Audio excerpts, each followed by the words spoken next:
All right. Hey, guys. Thanks for tuning in to George's Car Vids. Today's video, I'm going to show you one is a fresh arrival. Um, just got it last night. I actually drove it home as soon as I got it.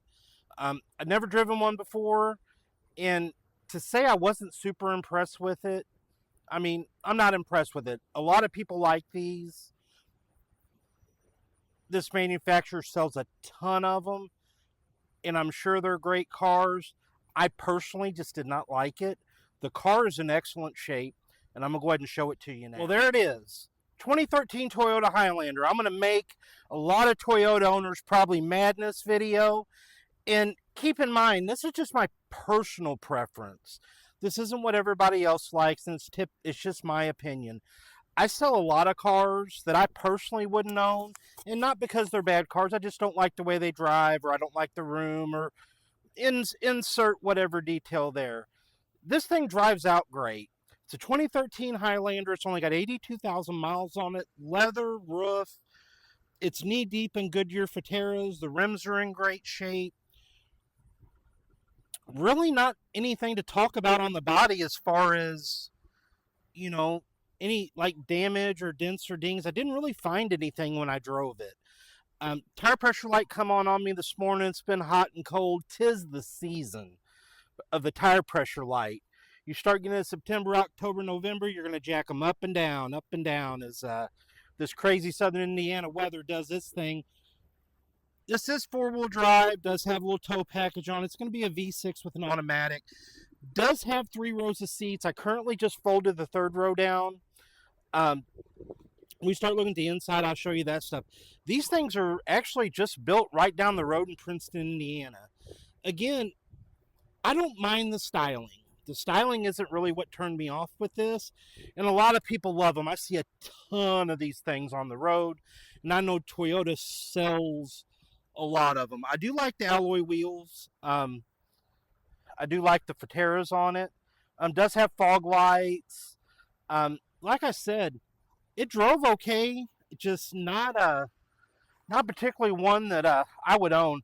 I feel very similarly about the Toyota 4Runner as well, and I know that's got a huge fan following, and I just do not like them. I don't like the way they drive. I don't like the room. There's just a lot of things I don't like about them, and again, my personal preference. I'm going to quit yapping my jaws. We're going to hop on the inside of this thing and take a look. Man, we're going to hop on the inside of this. I've already got it running in here. Super quiet. You've got power seat on driver's side. Full leather interior. You got all the power equipment. Here's the first thing that I personally don't like about it. My ass slides around in this seat as I'm driving. I slide everywhere. The seat bottom's flat. To me, it's hard. Personally, I didn't much care for that. You do have automatic headlights. You've got power lift gate. Like I said, 82,000 miles. That thing's in great shape. Like I said, just my personal preference. I didn't much care for the sliding around the seats and the way it drove. There's just things in this segment, even this year, even in 2013, there were 3rd row SUVs in this segment that were less expensive, and I think would have been better buys.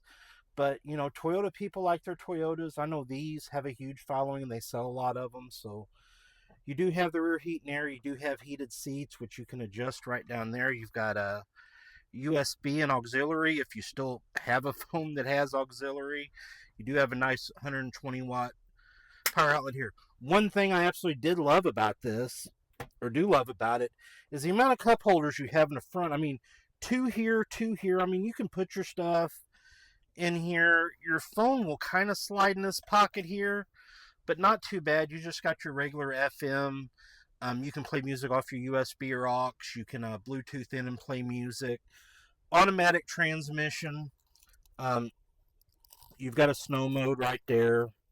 That's, I believe, hill ascent control.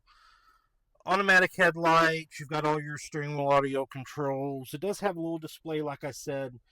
I wasn't super impressed with the fuel mileage. I mean, I averaged 19 miles a gallon, which I guess technically this is a 3rd row SUV. I mean, I don't guess that's horrible. I expected mid-20s for some reason, and that could just be me. You do have rear heat and air controls. Like I said, the seats are in great shape. It's just a little bit of dust. You got all weather mats. Um, like I said, I got the third row down right now, but if you lift this lever, you can see you've got a huge amount of cargo space. You can see the where the third row seats are folded. All you have to do is just lift by these tabs right here, and they pull right back up. This here gets to be a little challenging. You got to hit that lever. It gets a little harder to do with one hand. On this one, we'll hop in the back.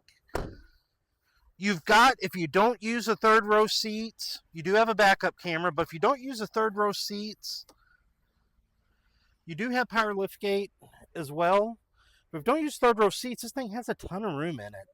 I mean, with them third row seats folded, look at the room you have. I mean, that's a ton of cargo space. Right under this carpeted mat, you'll see, just to give you an idea, that's how easy these pull up.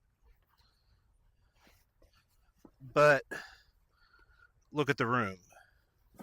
We'll move this mat over and just show you. That's how much room you have with the seat folded up versus your seat folded down. But keep in mind, you can still seat 6 people like this. 2, well, actually 2, 3, and 1. So you can seat 6 people like this if you need just one side folded down for cargo space. I see a lot of people in minivans and third row vehicles do that. It's actually pretty common. Your power lift gate, just as easy as I hit that button, it goes right down. Don't look like the back seats. The back seats look like new. Like I said, this thing is super clean. Just wouldn't be my preference for something I would personally own. Again, not a bad thing. Like I said, thing's super clean. You do have moonroof. That's going to be your power moonroof up there. It does, like I said, does have backup camera. On your passenger side, that's a manual seat. Like I said, I don't know if you noticed, but the all-weather floor mats, the interior of this thing is in great shape. I mean, this thing is super clean for being a 2013, 82,000 miles with WeatherTech's third row.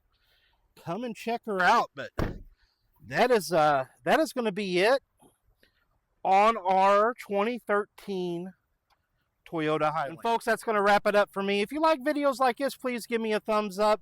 This is just an honest review of what I think about this vehicle. Everybody, what they drive, their preferences, what they look for, everybody's different. That's a beautiful thing about automobiles, is there is literally, a manager told me, there is literally a butt for every seat. It's just a matter of finding your butt, the right seat. Hey, if you like videos like this, please consider subscribing to my channel. Give me a thumbs up if you like it. Comment down below. Tell me what you think about Toyota Highlanders in general. Am I wrong? Am I just missing it? Tell me why, if you like them, tell me what you love about them. Again, thanks for watching. I'll see you in the very next one.